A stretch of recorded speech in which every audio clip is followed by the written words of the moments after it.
Thank you, Your Honor. Good afternoon, everyone, to the members of this honorable court. May it please the court. Simple lang po ang isyong kinakaharap natin ngayong hapon na ito. Pero napakabigat. Bubuksan ba natin ang pinto ng katotohanan o haharangin ito? Ang hiling ng prosecution ay mailabas ang buong katotohanan so that this court may know the truth, the whole truth, and nothing but the truth, and make its decisions based on that. That is why we have requested the issuance of subpoena duces tecum for the bank records, tax records, and anti-money laundering council reports relating to Vice President Sara Duterte and her husband, Attorney Mans Carpio. Sa pamamagitan nito, may lalahad ang buong katotohanan tungkol sa mga alegasyon sa Article 2 ng Articles of Impeachment. Una, na pinayaman ni Vice Presidente ang kanyang sarili ng labis-labis sa kanyang legal na sahod at lehitimong kita bilang isang lingkod bayan. Pangalawa, na meron siyang mga ari-arihang hindi dineklara sa kanyang Statement of Assets, Liabilities, and Net Worth.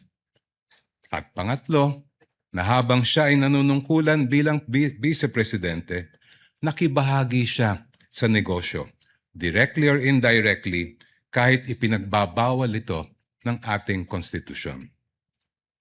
Sasabihin marahil ng depensa na walang kapangyarihan ang hukumang ito na busisiin ng mga bank records, tax records at AMLA reports ni VP Sara.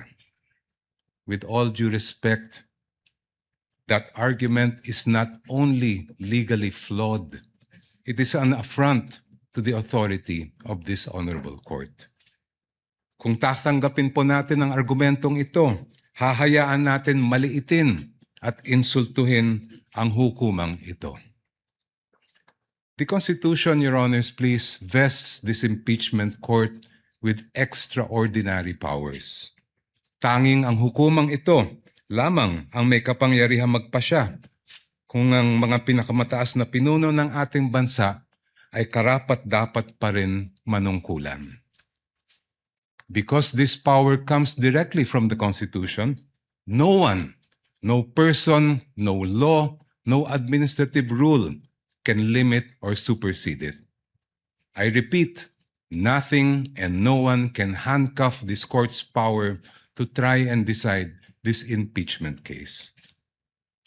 Kahit ang bank secrecy law po ay sumusunod at tumatalima sa impeachment court.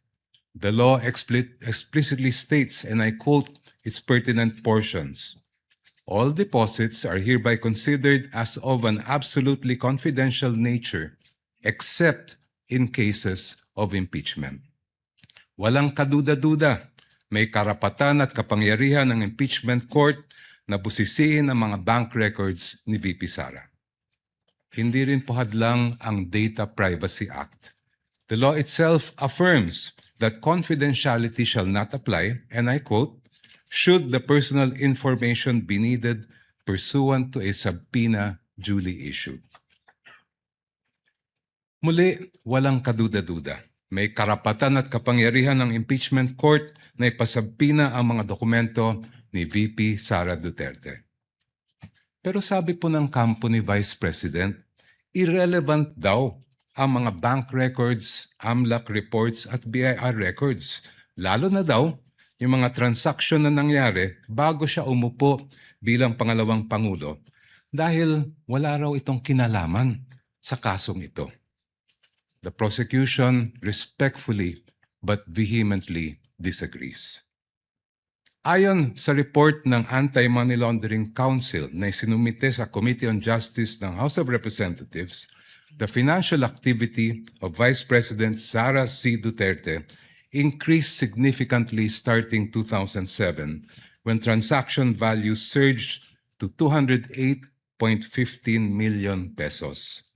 According to this report, which is marked as Exhibit P-2-7-8, I quote, financial movements intensified between 2009 and 2013 with consistently high totals exceeding 400 million pesos, including notable peaks in 2009, 704.93 million pesos, 2010, 648.58 million pesos, and 2011, 597.15 million pesos. Si VP Sara po ay nanungkulan bilang Vice Mayor ng Davao City mula 2007 hanggang 2010. Naglingkod naman siya bilang Mayor ng Davao City mula 2010 hanggang 2013. From 2007 to 2013, ayon sa records ng AMLAC, lumampas sa 3 billion pesos ang kanyang financial activity. May kinalaman ba ito?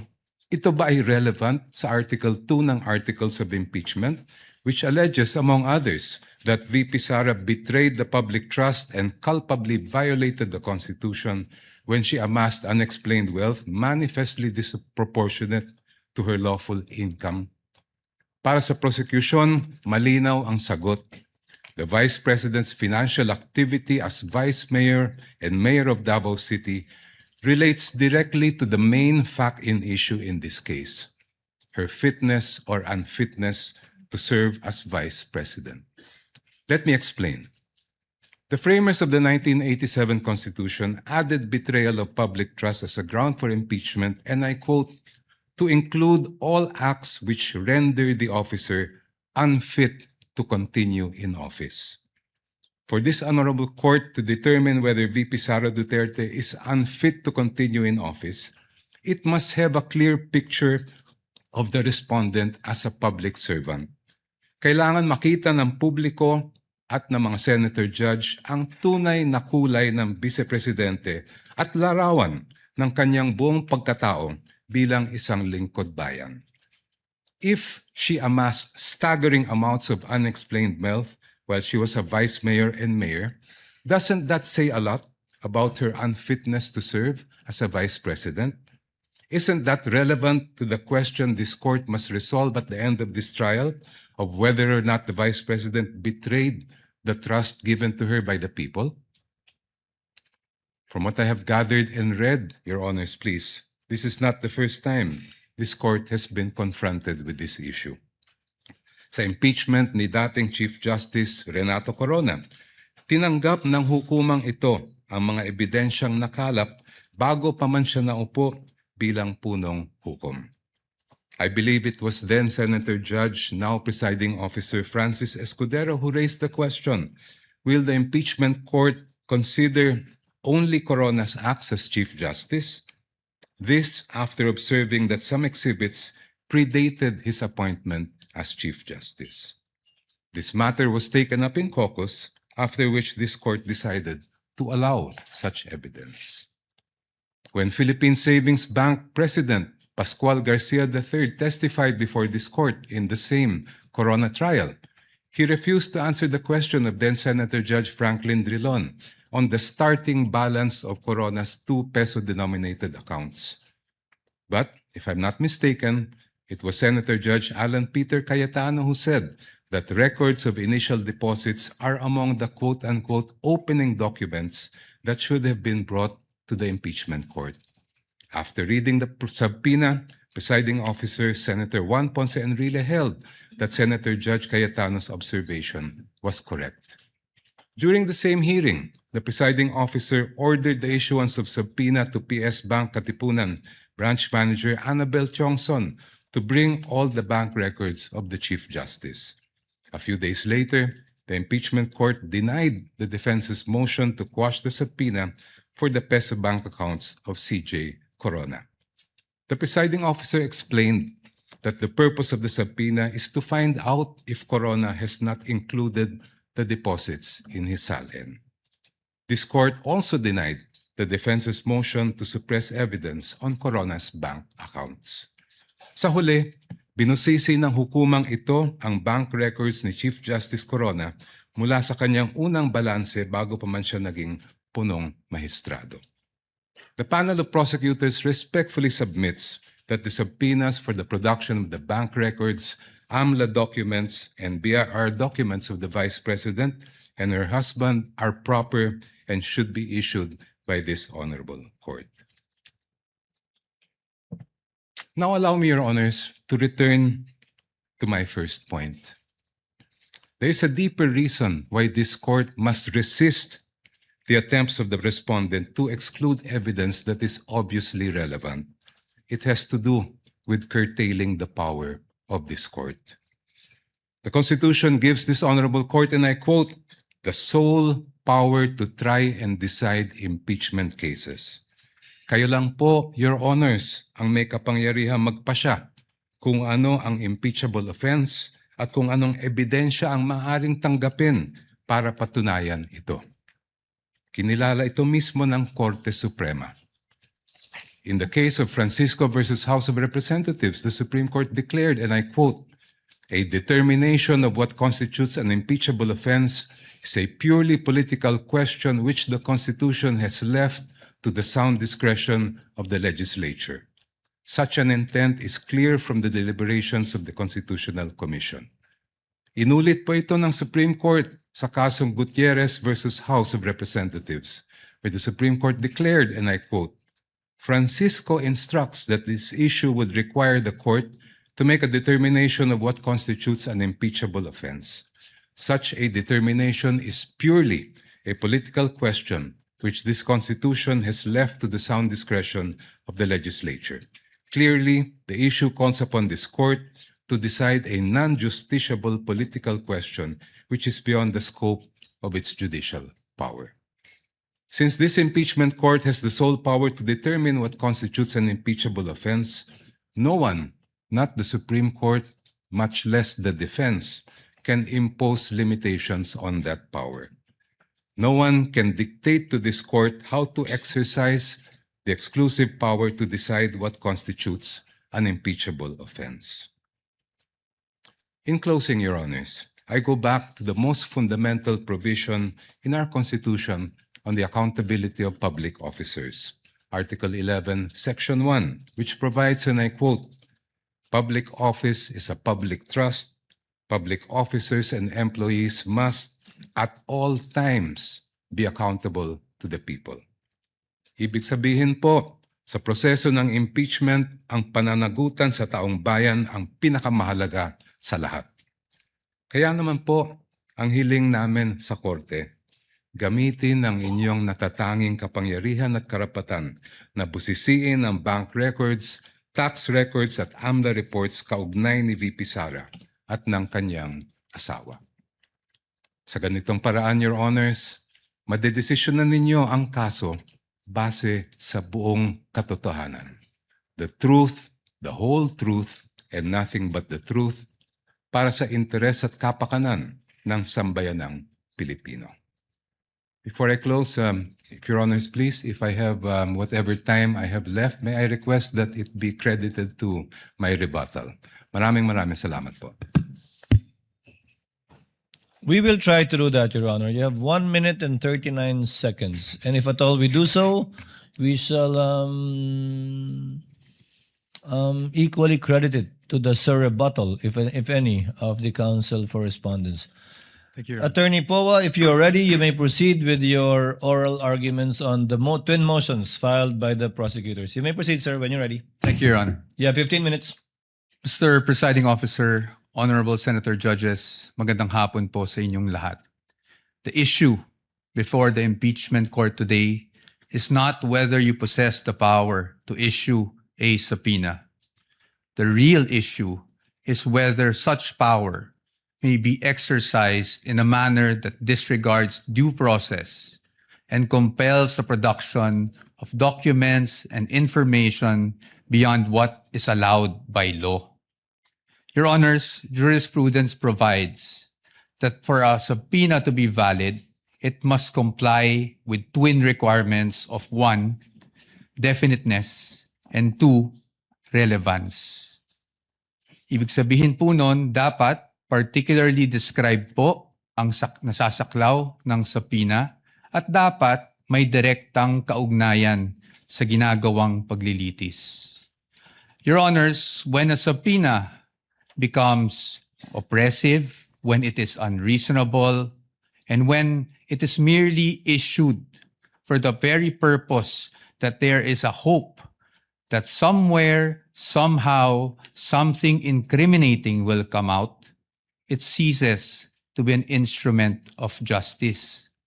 It becomes a weapon of a fishing expedition. And that is exactly what confronts this very court today. And that is why the defense has taken the position that the prosecution's requests must be denied. Allow me to explain, and let me begin with constitutional points. Our first point, Your Honors, due process. Impeachment is primarily a legal and constitutional procedure with political characteristics. It is sui generis, but it is not a purely political proceeding. Ibig sabihin po nun, the Bill of Rights, especially the due process clause, applies in all stages of the impeachment process. Your Honors, those are not my words. Those are the words of the Supreme Court in Duterte versus House of Representatives. And that is the law of the land. When we speak of due process, we offer a simple proposition that evidence must be present to support each and every accusation. Pero hindi po yon yung nangyari dito. Balikan po natin kung saan nagsimula itong proceeding na ito. I have here with me, Your Honors, copies of the Saballa and Cabrera complaints, both filed before the House of Representatives.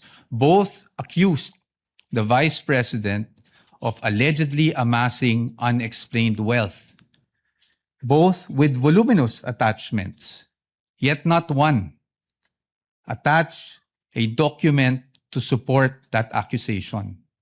Not a single financial transaction record, not even a single SALN.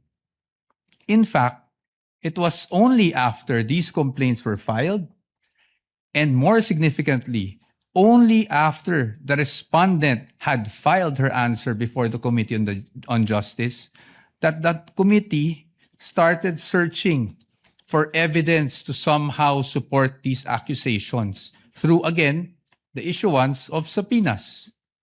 Your Honors, we objected then, and we are still objecting now, because with all due respect, the position of the defense is that is the very definition of a fishing expedition. Your Honors, in our legal system, it is not permitted to accuse now and then just look for proof later on.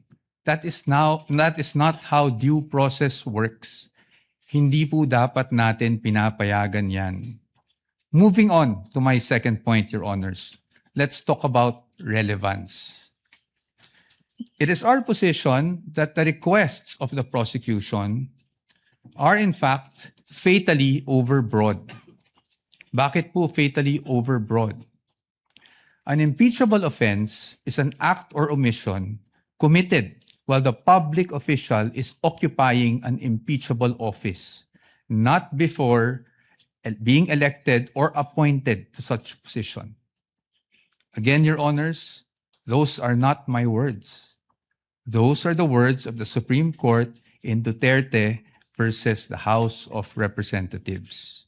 That is controlling, and that is the law of the land. Yet here, Your Honor, today, the prosecution is requesting for documents spanning almost 2 decades, almost 20 years, dating as far back as 2007.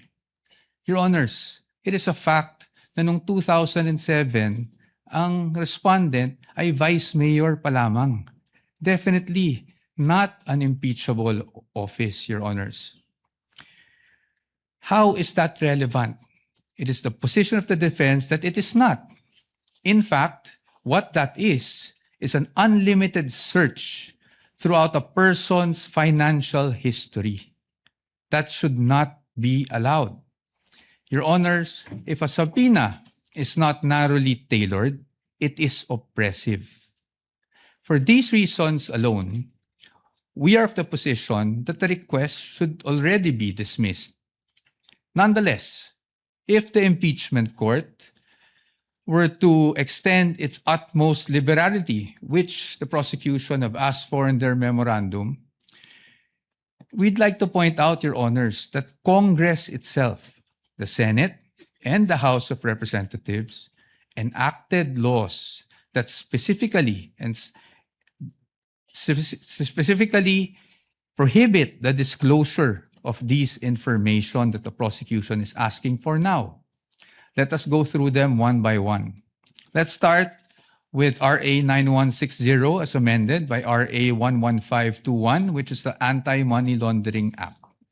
Your Honors, the prosecution is asking for covered transaction reports, suspicious transaction reports, financial intelligence reports, again, spanning almost 2 decades. However, it is clear under Section 8A, which we are flashing on the screen right now, na bawal po yun. Disclosure is prohibited under this provision, Your Honors. It is in black and white. Meron po bang exception? Wala po.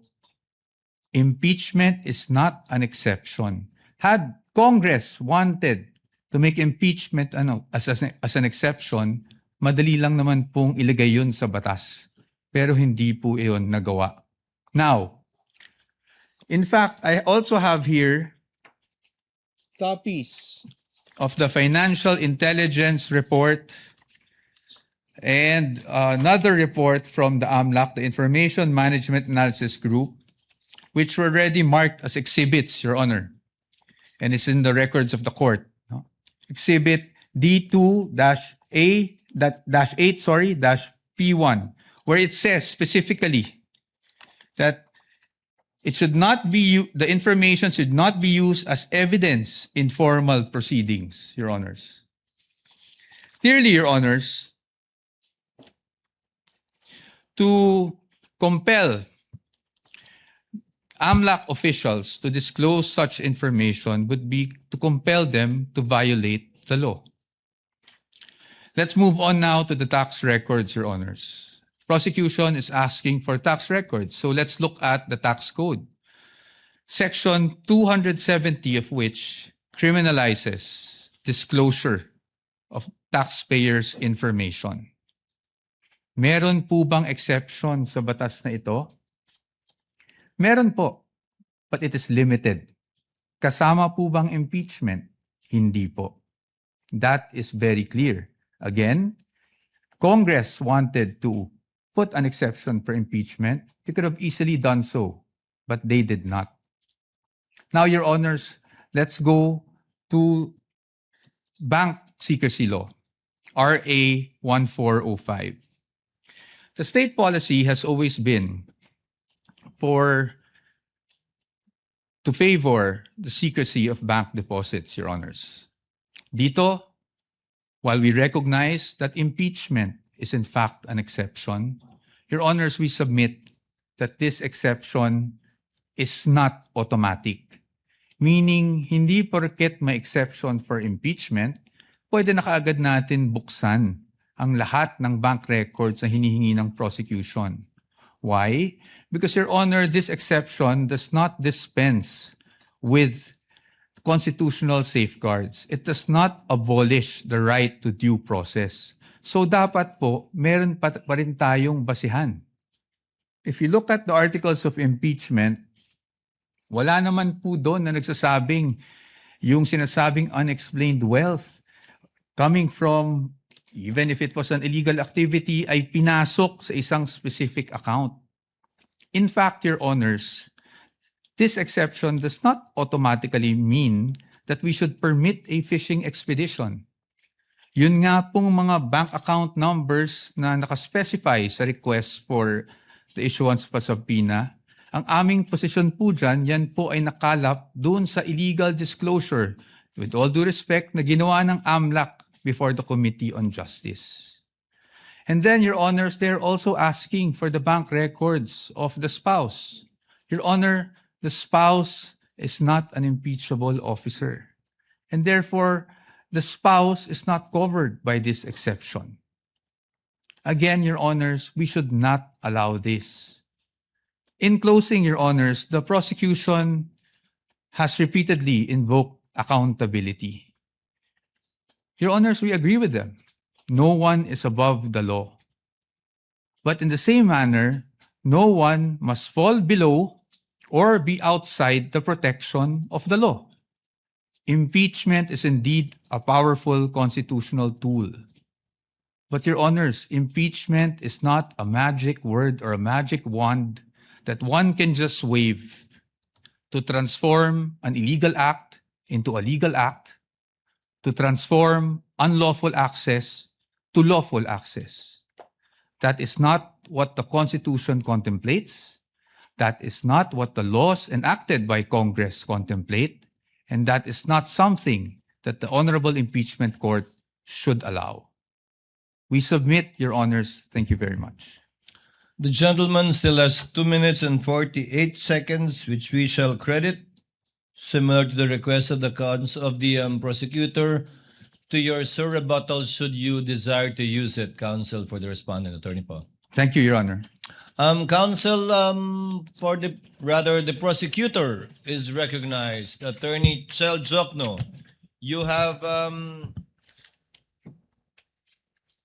11.38 minutes, which will round off to 12 minutes, counsel. You may Thank proceed you. when you're ready for Thank you. your rebuttal. Maraming salamat po, Mr. Presiding Officer, at magandang hapon po ulit sa ating lahat. Let me address each of the points that the defense has raised in their oral argument. Sabi po nila una ay due process daw ang isang paulit-ulit na dinidiin ng defense. But there's no debate that due process applies in this proceeding, just like in any other proceeding. The real issue before this honorable court is, will the subpoenas that we are asking be issued by this court actually deprive the respondent of any form of due process? Ang aming paniwala po ay hindi.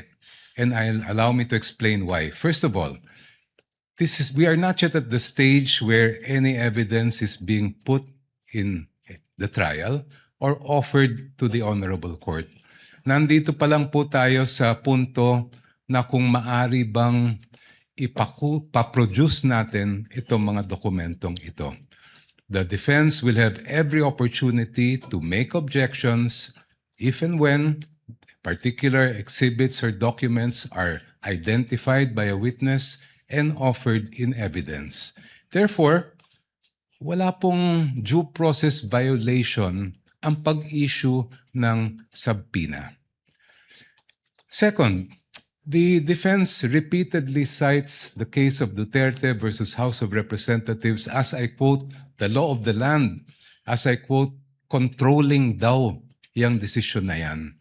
But I must remind the defense of that particular case and why the pronouncements quoted are mere obiter dicta, o kung sa simpleng salita po ay side comment lang. The entire Duterte versus House of Representatives case revolved around a different mode of impeachment. Kung maalala po natin, yan yung at least one-third na members of the House ang nagsampa ng kaso. And the entire decision discussed how due process should apply to that mode of impeachment. Totoo, may sinabi ang Supreme Court tungkol sa mode na ginamit po ng Saballa and the Cabrera complaints. Pero hindi po yun ang issue sa kaso ni Duterte. That issue is just a side bypass or incidental declarations of the court that are not controlling and are not the law of the land. And if you look mismo at the decision of the court, they expressly said, we are speaking of due process in relation to how these proceedings reached the Senate as an impeachment court, not this kind of procedure. Second, paulit-ulit din po nilang sinasabi na ang ginagawa po ng prosecution ay fishing expedition. Actually po, meron ng desisyon ang Supreme Court that addresses squarely this point. This case involved a case of unexplained wealth, the case of Republic versus Rabusa, GR 208183, decided August 31, 2022. Just like here, the prosecution in that case requested subpoenas for the production of bank records. Just like here, the argument was raised that this is a mere fishing expedition. In fact, hanggang sa Court of Appeals, ang sabi po ng Court of Appeals ay fishing expedition lang po yan. But please allow me to read just a portion of what the Supreme Court held here. I quote, "The Court of Appeals resolved that the bank accounts of Rabusa et al. Were protected under Republic Act 1405, that is the Bank Secrecy Law. Given the arbitrary demand to disclose the contents thereof, the Court of Appeals considered the inquiry as a fishing expedition to utilize evidence against Rabusa et al. In the instant case, given that the court orders in the form of various subpoena duces tecum and ad testificandum all involved the forfeiture of unexplained wealth, the RTC was in error for not allowing petitioner to examine, inquire, and look into the subject accounts." I continue. "As the present proceedings on unexplained wealth are now encompassed within the exceptions of Republic Act 1405, the court orders subject of this case clearly fall within the orders that would enable the examination of the respondent's bank accounts as contemplated in the first exception. Thus, it comes clear that this court cannot sustain the RTC's and Court of Appeals theory that there was no court order authorizing the examination of the bank accounts. On the contrary, records prove that the RTC issued several subpoena duces tecum and ad testificandum, which required certain persons to testify in open court and present documents which pertain to the existence and identity of the subject accounts and also to the accounts, the contents found therein. I just move forward. Given the existence and propriety of the subpoenas, the evidence procured through the same should have been duly considered by the lower courts.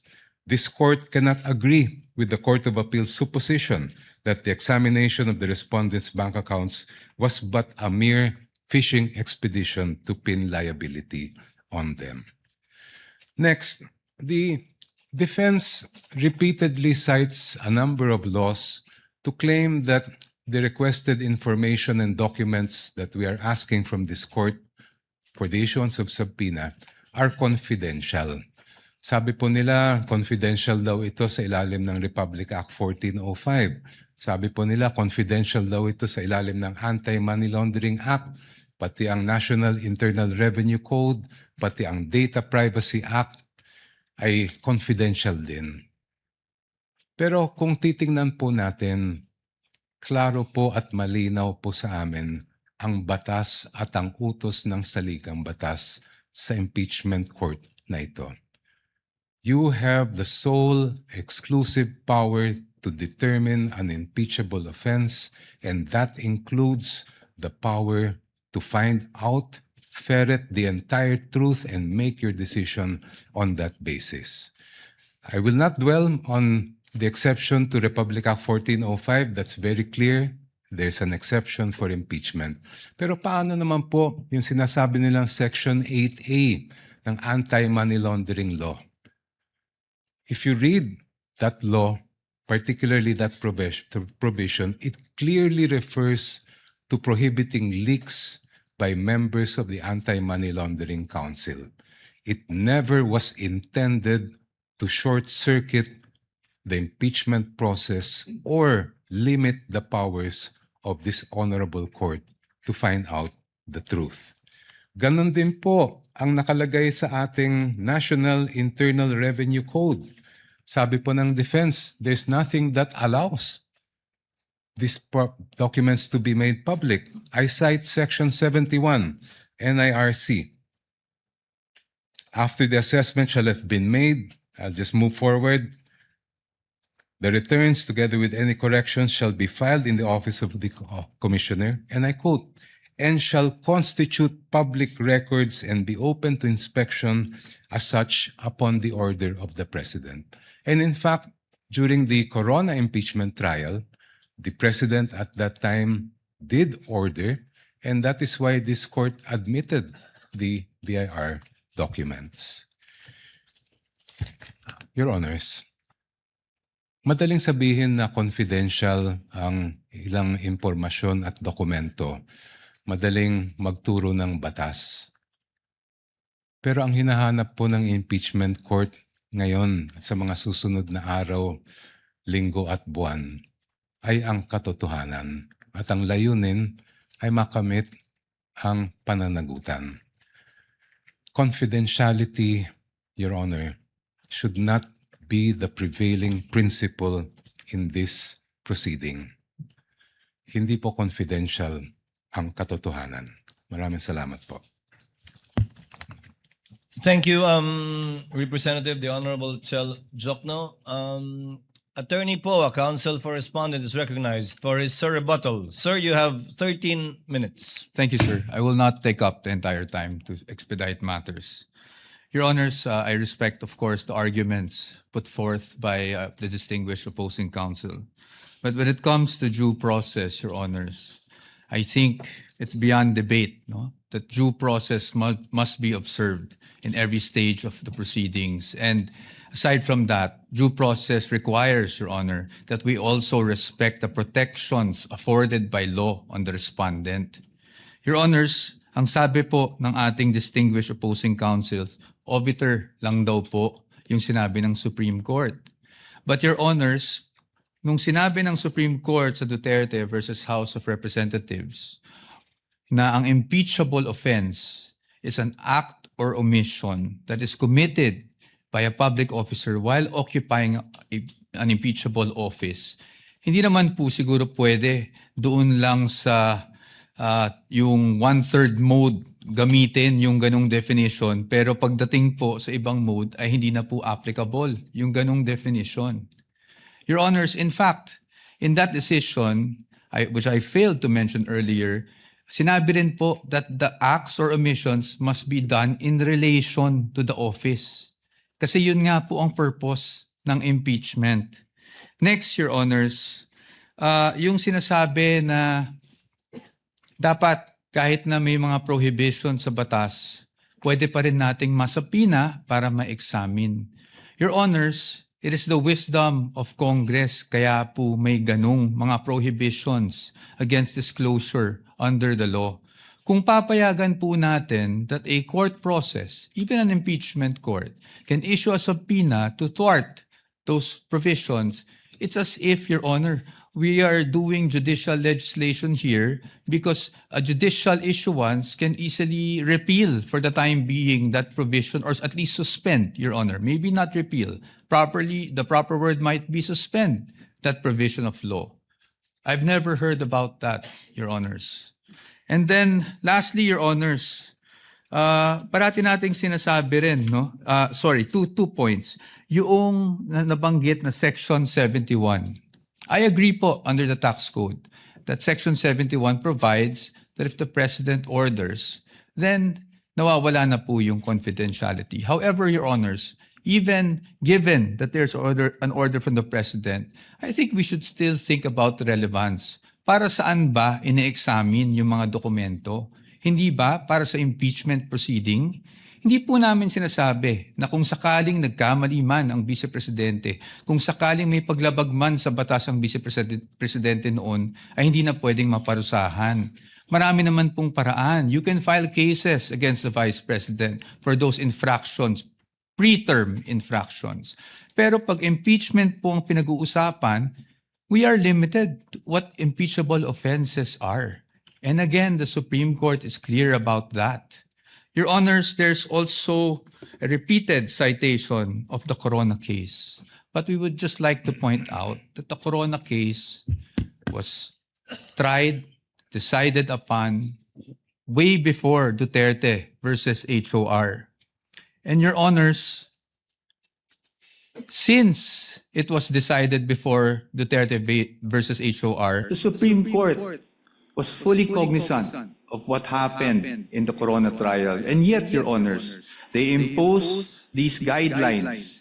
In fact, the line itself in the Duterte versus HOR is we clarify, I quote, we clarify the constitutional requirements of impeachment. At kasama doon yung nabanggit namin kanina on what constitutes an impeachable offense. And that is very clear. Marahil, sinasabi natin na yon ay isang obiter, pero Your Honors, paano po magiging obiter yon? Kung yun mismo ang itinakbo ng desisyon. The fact that the one-year bar was triggered was only the effect of not abiding by the due process clause of the Constitution. And lastly, again, Your Honors, we do not disagree with the prosecution in terms of accountability. Again, no one is above the law, but no one should also be deprived of the protection given by law, Your Honors. Thank you. Bago mag-recess ang mga senator judges para mag-usap sa caucus,